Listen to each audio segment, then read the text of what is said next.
Hey,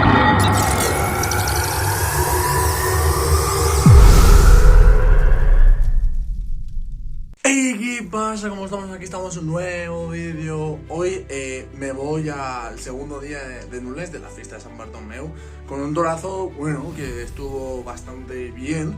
Y, pues bueno, hubo un susto, ¿vale? Pero que no lo pude grabar porque pues había que ayudar al hombre, que al parecer el hombre pues tenía pinta que iba un poco tocaete. Pero bueno, no pasa más. Hay un empujón al suelo y luego se levantó. No sé ni cómo se libró porque es un milagro. Pero bueno, espero que lo disfrutéis, un besazo y nos vemos en el siguiente. Chao.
Il cadetto, guarda che sta picchiando.